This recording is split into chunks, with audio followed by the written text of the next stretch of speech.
नमस्कार साथियों, स्वागत है आप सभी का एससीएस क्लासेस में। मुझे आशा है कि आप अच्छे होंगे, स्वस्थ होंगे और अच्छे से यूपी पुलिस की तैयारी में लगे होंगे। और आपकी दिनांक भी जारी कर दी गई हैं, जो कि आपका अब पेपर 23, 24, 25, 30 और 31 अगस्त को होने जा रहा है। इसलिए तैयारी को और धार दीजिए और अच्छे से कीजिए, जिससे अपनी एक सीट पक्की हो सके। इस क्लास में लेकर के आए हैं प्रैक्टिस सेट नंबर 1, जिसके माध्यम से हम यहाँ देखेंगे जी के जीएस के प्रश्नों की, जो ये एक रिवीजन सीरीज़ है। आपका स्कोर कितना रहा कमेंट बॉक्स में बताएं। और इसमें करंट अफेयर्स के प्रश्नों को भी इंक्लूड किया गया है, इसलिए क्लास को पूरा देखें, कहीं से भी थोड़ा सा भी स्किप ना करें। बढ़ते हैं अपने प्रश्नों की श्रृंखला की तरफ और अपना स्कोर कमेंट करें। पहला प्रश्न अपना आ चुका है। पहला प्रश्न अपना है कि जो मोतीलाल नेहरू बाल संग्रहालय स्थित है, मोतीलाल बाल संग्रहालय कहाँ स्थित है, तब ये कहाँ पर स्थित है, तब आपका इसका सही जवाब होगा ऑप्शन सी, लखनऊ में स्थित है। आपने इसका क्या जवाब दिया कमेंट बॉक्स में बताएं। अगला प्रश्न है, उत्तर प्रदेश का सबसे पूर्वी शहर निम्नलिखित में से कौन सा है, तब इस प्रश्न का सही जवाब होगा, तब पूर्वी शहर कौन सा है, वह है बलिया। ऑप्शन ए इसका करेक्ट आंसर होगा। नेक्स्ट प्रश्न है कि उत्तर प्रदेश में उगाई गई निम्नलिखित फसलों में किसकी अवधि न्यूनतम है। सबसे न्यूनतम का मतलब होता है जो कि सबसे कम हो। क्या चना है, मसूर है, मूंग है या अरहर है, तब वह कौन सी फसल होगी, तब आपने इस प्रश्न का सही जवाब दिया होगा, वह जो मूंग की खेती होगी, जो कि न्यूनतम की जाती है कहाँ, उत्तर प्रदेश में। अगला प्रश्न है कि निम्नलिखित नृत्यों में से कौन एक सुमेलित नहीं है। आपको बताना है कौन सा सुमेलित नहीं है। कर्मा मोहवा से है, नहीं है, ये गलत है। धुरिया बुंदेलखंड से है, ये ठीक है। धीवर कहार से है, ये ठीक है। नटवरी पूर्वांचल से, ये ठीक है। तब इसका क्या सही आंसर हो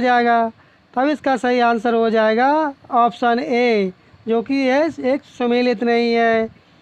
बढ़ते हैं नेक्स्ट प्रश्न की तरफ। साथियों, अपने वीडियो को लाइक ना किया हो, वीडियो को लाइक कर दें और चैनल को सब्सक्राइब कर दें। निम्नलिखित शास्त्रीय नृत्य प्रारूपों में से कौन सा उत्तर प्रदेश से संबद्ध है।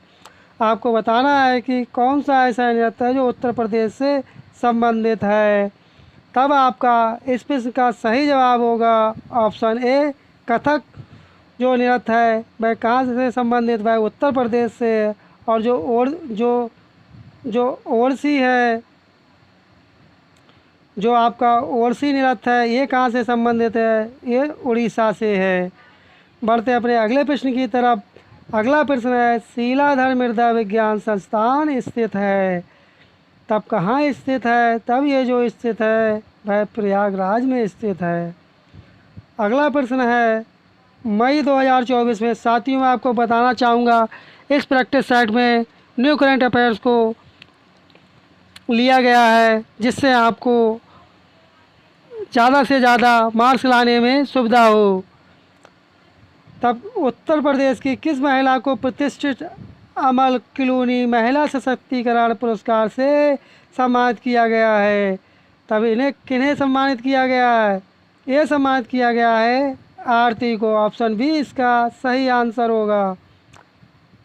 अगला प्रश्न है, मई 2024 में रक्षा अनुसंधान एवं विकास संगठन DRDO जिसे कहते हैं शॉर्टकट में, रुद्र सेकेंड मिसाइल का सफल परीक्षण किया है। यह किस प्रकार की मिसाइल है, तब ये किस प्रकार की मिसाइल है, तब ये मिसाइल किस प्रकार की, हवा से सतह की मार करती है, हवा से सतह में मार करने वाली मिसाइल है। अगला प्रश्न है, अप्रैल 2024 में भारत की राष्ट्रपति द्रौपदी मुर्मू ने किस भारतीय प्रौद्योगिकी संस्थान अर्थात IIT में कैंसर उपचार के लिए भारत की पहली घरेलू जीन थेरेपी का शुभारंभ किया। वेरी वेरी इंपॉर्टेंट क्वेश्चन साथियों। तब इसका सही जवाब क्या होगा? वह कहाँ किया? वह किया है IIT बॉम्बे में। ऑप्शन सी इसका करेक्ट आंसर होगा। अगला प्रश्न है, जून 2024 में क्लाउडिया शीनबॉम किस देश की पहली महिला राष्ट्रपति बनी है? Very very important questions. तब ये कहाँ की राष्ट्रपति बनी है? तब आपने इसका सही जवाब दिया होगा मैक्सिको की। ऑप्शन डी इसका करेक्ट आंसर होगा। अगला प्रश्न है, मई 2024 में कौन महिला जिम्नास्ट एशियाई सीनियर चैंपियनशिप में स्वर्ण पदक जीतने वाली पहली भारतीय महिला जिम्नास्ट बन गई है? Very very important. तब आपने इसका सही जवाब होगा दीपा कर्मकार एक ऐसी महिला है जो कि पहली भारतीय जिम्नास्टिक बन गई है क्या? स्वर्ण पदक जीतने वाली। साथियों, आपने वीडियो को लाइक ना किया हो वीडियो को लाइक कर दे और चैनल को सब्सक्राइब ना किया हो चैनल को सब्सक्राइब कर दे, जिससे आपको महत्वपूर्ण वीडियो के नोटिफिकेशन समय समय पर मिल सके। लोकसभा चुनाव 2024 में उत्तर प्रदेश में कितनी महिलाएं लोकसभा के लिए निर्वाचित हुई हैं? तब इसका सही जवाब होगा कुल महिला कितनी हुई हैं? वह हुई 7। अगला प्रश्न है कि बाष्पीकरण के फलस्वरूप डैश होता है? किसके स्वरूप बाष्पीकरण होता है? तब आपने इसका सही जवाब दिया होगा वह होगा शीतलन के पश्चात। ऑप्शन बी इसका सही आंसर होगा। प्रसिद्ध ग्रंथ रामायण के रचयिता कौन थे या कौन हैं? तब इसके रचयिता कौन है? तब इसके रचयिता हैं वाल्मीकि। Option C Valmiki. क्या हो जाएगा? वाल्मीकि। अगला प्रश्न है कि 1857 के विद्रोह के दौरान भारत के गवर्नर जनरल कौन थे? तब आपने इसका सही जवाब दिया होगा वे कौन थे? वे थे लॉर्ड कैनिंग। ऑप्शन सी इसका करेक्ट आंसर होगा। नेक्स्ट क्वेश्चन, ब्रिटिश संसद के किस अधिनियम ने ईस्ट इंडिया कंपनी की शक्तियों को ब्रिटिश क्राउन को स्थानांतरित कर दिया? तब इसका सही जवाब क्या होगा? तब इसका सही जवाब होगा 1858 का भारत सरकार अधिनियम। ऑप्शन ए इसका करेक्ट आंसर होगा। अगला प्रश्न है कि ऑस्ट्रेलिया की मुद्रा क्या है?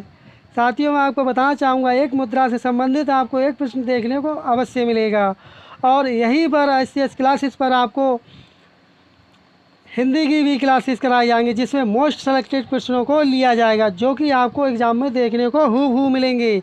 इसलिए क्लास को पूरा देखा करें और चैनल को सब्सक्राइब कर लें। तब ऑस्ट्रेलिया की मुद्रा क्या है? तब ऑस्ट्रेलिया की मुद्रा क्या होगी? ये होगी आपकी डॉलर। ऑप्शन सी इसका करेक्ट आंसर होगा। अगला प्रश्न है, सकल कुल आय की गणना में आय के कितने मद अर्थात शीर्षक होते हैं? तब कितने शीर्षक होते हैं? तब इसमें कुल शीर्षक जो कितने होंगे? तब वो कितने होंगे? कुल शीर्षक वो होंगे आपके 5। इसलिए इसका सही जवाब होगा ऑप्शन बी। अगला प्रश्न है कि निम्नलिखित में से किस त्यौहार को कार्तिक पूर्णिमा भी कहा जाता है? तब इसका सही जवाब क्या होगा? तब इसका सही जवाब होगा देव दीपावली। ऑप्शन डी इसका करेक्ट आंसर होगा। नेक्स्ट क्वेश्चन, इन्वेस्ट इंडिया किस मंत्रालय के तहत निवेश को बढ़ावा देने के लिए एक प्रमुख एजेंसी है? तब इसका सही जवाब होगा ऑप्शन डी वाणिज्य और उद्योग मंत्रालय। आपका स्कोर क्या रहा कमेंट बॉक्स में अवश्य बताएं और अपनी तैयारी को अच्छे से करते रहें और एक सीट लेकर के माने अर्थात अपनी नौकरी लगा करके रहें। तब अगला प्रश्न है, भारत में कौन सा मंत्रालय जनगणना संचालित करता है? तब आपका इस प्रश्न का सही जवाब होगा ऑप्शन ए गृह मंत्रालय। क्या होगा? गृह मंत्रालय। ऑप्शन ए इसका करेक्ट आंसर होगा। साथियों, आपने वीडियो को लाइक ना किया हो वीडियो को लाइक कर दें। कभी कभार ऐसा होता है वीडियो को लाइक करने का हमें ध्यान नहीं रह जाता, इससे हमें मोटिवेशन मिलता है। इमारत के पर्यावरण प्रदर्शन का मूल्यांकन करने के लिए एक रेटिंग प्रणाली तैयार की गई है जिसको डैश डैश के नाम से जाना जाता है। तब इसे किस नाम से जाना जाता है? तब इसे किस नाम से जाना जाता है? Leadership in energy and environmental design. Shortcut में कहेंगे इसके लिए लीड, इसलिए इसका सही जवाब होगा ऑप्शन बी। बढ़ते हैं अगले प्रश्न की तरफ। अगला प्रश्न है कि काराकोरम की दक्षिणी सीमा किस भारतीय नदी से बनी हुई है? तब ये किस नदी से बनी हुई है? ये जो बनी हुई है गिलगित नदी से, ऑप्शन बी इसका सही आंसर होगा। अगला प्रश्न है निम्नलिखित में कौन भारत में प्रवाल द्वीपों का उदाहरण है? तब कौन उदाहरण है प्रवाल द्वीपों का? वह उदाहरण है आपका लक्षद्वीप, ऑप्शन सी इसका करेक्ट आंसर होगा। इस क्लास से आपको बहुत सारे प्रश्न एग्जाम में देखने को अवश्य मिलेंगे, इसलिए क्लास को पूरा देखें, कहीं भी थोड़ा सा भी स्किप ना करें। अगला प्रश्न है हीरे, सोने और प्लेटिनियम का सबसे बड़ा उत्पादक कौन सा महाद्वीप है? तब आपने इसका सही जवाब दिया होगा, वह है आपका अफ्रीका। अगला प्रश्न है भारत सरकार द्वारा प्रथम परिसीमन आयोग किस वर्ष में गठित किया गया था? तब ये कब गठित किया गया था? तब ये गठित किया गया था सन 1952 में। अगला प्रश्न है कि उत्तर प्रदेश राज्य निर्वाचन आयोग का मुख्यालय निम्नलिखित में से किस जिले में स्थित है? तब ये किस जिले में स्थित है? ये स्थित है लखनऊ में, जो कि लखनऊ उत्तर प्रदेश की राजधानी भी है।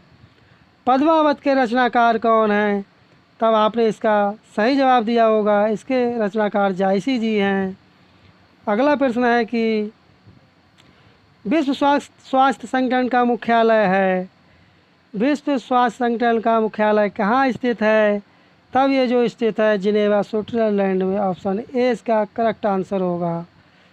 क्या होगा? ऑप्शन ए इसका क्या होगा? ऑप्शन ए इसका करेक्ट आंसर होगा, जिनेवा स्विट्जरलैंड में। अगला प्रश्न है कि कच्छ द्वीप को श्रीलंका को सौंपने के दौरान भारत के प्रधानमंत्री कौन थे? जब ये कच्छ द्वीप था, अभी जो हाल ही में चर्चा में था, जो कि श्रीलंका को सौंप दिया गया था, जिन्होंने सौंपा था उस समय प्रधानमंत्री कौन थे? जो कि ये क्वेश्चन 200% आपका एग्ज़ाम में आएगा, अर्थात ये वेरी वेरी इंपॉर्टेंट क्वेश्चंस है। तब इसका आपका सही जवाब क्या होगा? तब इसका सही जवाब होगा उस समय प्रधानमंत्री कौन थी? इंदिरा गांधी जी थी। अगला प्रश्न है कि किसी जिले के भू राजस्व प्रशासन का प्रभारी मुख्य अधिकारी डैश होता है? तब कौन अधिकारी होता है? तब आपने इसका सही जवाब दिया होगा, वह होता है कलेक्टर। कौन होता है? जिला कलेक्टर, अर्थात डिस्ट्रिक्ट कलेक्टर, अर्थात डीएम साहब भी कह सकते हैं। अगला प्रश्न है कि नए भूमि अधिग्रहण कानून के तहत किस प्रकार की भूमि का अधिग्रहण तब तक नहीं किया जा सकता जब तक कि यह रक्षा के लिए या प्राकृतिक आपदा के कारण उत्पन्न होने वाली आपात स्थिति के लिए ना हो। तब इसका सही जवाब क्या होगा? तब इसका सही जवाब होगा बहुफसली सिंचित भूमि, ऑप्शन ए इसका करेक्ट आंसर होगा। बढ़ते हैं अगले प्रश्न की तरफ। अगला प्रश्न है कि निम्नलिखित में से कौन सा एक संवैधानिक निकाय नहीं है? तब कौन सा एक संवैधानिक निकाय नहीं है? तब वह नहीं होगा आपका राज्य सूचना आयोग। अगला प्रश्न है डैश सॉफ्टवेयर है, एक सॉफ्टवेयर है जो आप पर जासूसी करता है ताकि इंटरनेट पर वह आपकी गतिविधियों को भांप सके और उसके मुताबिक आपके सिस्टम में विज्ञापन ला सके। तब इसका सही जवाब क्या होगा? तब इसका सही जवाब होगा ऑप्शन डी स्पाईवेयर। क्या होगा? स्पाईवेयर। नेक्स्ट क्वेश्चन है कि भारतीय संविधान का निर्माण किस सभा द्वारा किया गया था? तब वह कौन सी सभा थी? वह सभा थी संविधान सभा, ऑप्शन बी इसका करेक्ट आंसर होगा। भारतीय संविधान के अनुच्छेद में बलात्श्रम दासता का प्रतिषेध परिकल्पित है। तब इसका सही जवाब होगा ऑप्शन सी 23 में। अगला प्रश्न है कि भारतीय संविधान का निम्नलिखित में से कौन सा अनुच्छेद पंचायतों के चुनाव से संबंधित है? तब आपने इसका सही जवाब दिया होगा, तब वह कौन सा अनुच्छेद पंचायतों से संबंधित है? तब वह अनुच्छेद 243 के, ऑप्शन डी इसका करेक्ट आंसर होगा। तिलक किस प्रकार का शब्द है? ये हिंदी का प्रश्न आ गया है, तब आपका इसका सही जवाब क्या होगा? तिलक किस प्रकार का शब्द है? तब ये किस प्रकार का शब्द है? तब इसका सही जवाब होगा ऑप्शन बी, तत्सम। साथियों, आपने चैनल को सब्सक्राइब ना किया हो, चैनल को सब्सक्राइब कर लें और वीडियो को लाइक कर दें और अपने दोस्तों में भी शेयर करें, क्योंकि अब आपके एग्ज़ाम होने में ज़्यादा समय नहीं बचा है, इसलिए तैयारी में अच्छे से लग जाएं। और आज के लिए इस वीडियो में बस इतना ही। मिलते हैं नेक्स्ट वीडियो में, तब तक के लिए धन्यवाद। जय हिंद, जय भारत।